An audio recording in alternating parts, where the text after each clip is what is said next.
और अपने शरीर से ममत्व छोड़कर रहते हैं। क्या कहा? अब चूंकि निर्विकार हैं तभी तो वस्त्र आदि भी त्याग कर दिए, तो कहा अपने शरीर से कैसे हैं? ममत्व छोड़कर रहते हैं। और रात्रि दिन संसार कूप में पतन हो जाने से भयवान है। क्या कहा? ये सबसे बड़ी बात है कि मैं संसार में, जैसे वो भरत चक्रवर्ती के बैरागी की कहानी सब आपने सुनी है कि क्या करते हैं भरत जी घर में ही बैरागी, तो वो कहानी सबने सुनी कि वो जाते हैं दिया लेके घुमाते हैं कि जाओ पूरा वैभव घूम के आओ। तो बोले महाराज आपको कहाँ पड़ी रानी आदि की, महल आदि की, मेरा दिमाग तो कहाँ था? तो दीपक में था, अभी एक बूंद गिर जाती तो मेरा तो जीवन खराब हो जाता। तो भरत चक्रवर्ती उत्तर देते हैं कि हे भाई, ऐसे ही मेरा ध्यान निरंतर आत्मा की ओर रहता कि अगर एक क्षण भी पर बुद्धि में चला गया, जड़ बुद्धि में चला गया तो मेरा तो पूरा जीवन व्यर्थ हो जाएगा। तो उसी प्रकार से आचार्य भी कहते हैं कि रात दिन संसार कूप में पतन हो जाने से भयवान है। कि जैसे कोई पढ़ने वाला विद्यार्थी हो ना, परीक्षा पास आने वाली हो, तो सो भी रहा हो ना तो सपना आ जाता है, अरे सो लिया बहुत, अब क्या करना चाहिए? पढ़ना चाहिए। तो सपने में भी पढ़ाई चल रही है और उठने के बाद भी क्या चल रही है?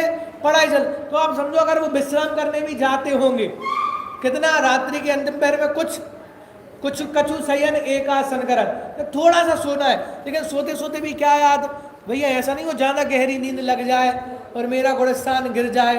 तो ये कितनी सावधानी रहती होगी मन में कि निरंतर वही चीज, निरंतर वही कि मेरा उपयोग कहाँ नहीं जाए, कि बाहर नहीं जाए। और क्या कहा? कि जिन्होंने मन वचन काय की शुद्धता सहित नासिका के अग्रभाग में नेत्र युगल को स्थापित किया। कैसे? नासाग्र दृष्टि वाले हैं। और ऐसे आचार्य को मस्तक सहित अपने सभी अंगों को पृथ्वी में नवाकर बंधन करना चाहिए। कि नमस्कार करते हैं तो नमस्कार कैसे? कि पृथ्वी का स्पर्श होना चाहिए। हम आते हैं भगवान से जोहार करके चले जाते हैं, जय जयन करके, नमस्कार कोई करता नहीं है। तो कहा भैया 8 अंग क्या होना चाहिए? झुकना चाहिए। अगर आपके 8 अंग स्पर्श नहीं हो रहे हैं तो वो नमस्कार नहीं होगा, फिर वो नमस्कार नहीं होगा। तो क्या कहा? ऐसे आचार्यों को अपने सभी अंगों को पृथ्वी में नवाकर बंधन करना चाहिए कि भाई नतमस्तक हो जाना चाहिए, लेट जाना चाहिए एकदम, कि जहां ऐसे आचार्य दिखे। और हम दर्शन करने आते 3 लोग के नाथ के पास, तो ऐसी जय जन जोहार करके चले जाएंगे भगवान से। कहा भैया पूरा बंधन करना चाहिए, आप नहीं करोगे तो वो आपका पूरा दर्शन भी नहीं होगा। समझ में आई बात? तो इस प्रकार से, और इन आचार्यों के चरण के स्पर्श से पवित्र हुई रज को अष्ट द्रव्य से पूजिए। क्या कहा? वो भजन आता ना, गुरुवर तेरे चरणों की मुझे धूल जो मिल जाए। क्यों भैया ऐसा क्या है उनकी धूल में है? ऐसी धूल में क्या कि भैया वो बीतरागी के चरणों से स्पर्शित है, तो जितने बीतरागी पूजे इसलिए उनके चरण की रज, इसलिए तो पाद प्रक्षालन करते हैं। और पाद प्रक्षालन करके क्या करते हैं? मस्तक पे धारण करते हैं। क्यों?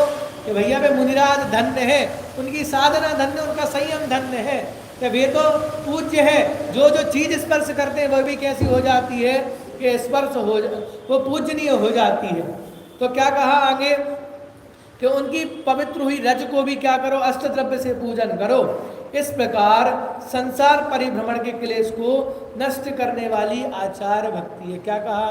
कि संसार के जितने परिभ्रमण के क्लेश आदि हैं उन सबको नष्ट करने वाली क्या है? आचार्य भक्ति है। और देखो आचार्य के विशेष गुण, अब यहाँ ऐसा विशेष जानना, जो आचार्य हैं वे समस्त धर्म के नायक हैं। आचार्यों के आधार से समस्त धर्म है। क्यों? कि पूरे धर्म को बताने वाले वे हैं, शिष्य को दीक्षा देने वाले वे हैं, शिष्य को उपदेश देने वाले। तो जैसा आचार्य पढ़ाएंगे तो उनकी परिपाटी क्या करेंगे?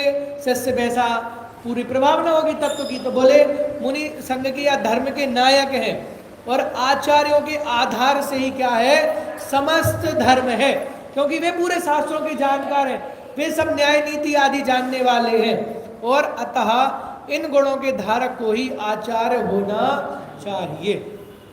कि जिनके पास इतने योग्यता आदि है, सम्यक दर्शन, ज्ञान चारित्र की अधिकता है, सूझबूझ है ना, विवेक है, सब कुछ आदि में अधिकता है, तो वे कौन है? कि वे ही आचार्य, और वे ही आचार्य समस्त जगत पूज्य है। तो ऐसे आचार्यों के चरणों में हमारा नमस्कार हो। शेष चर्चा कल।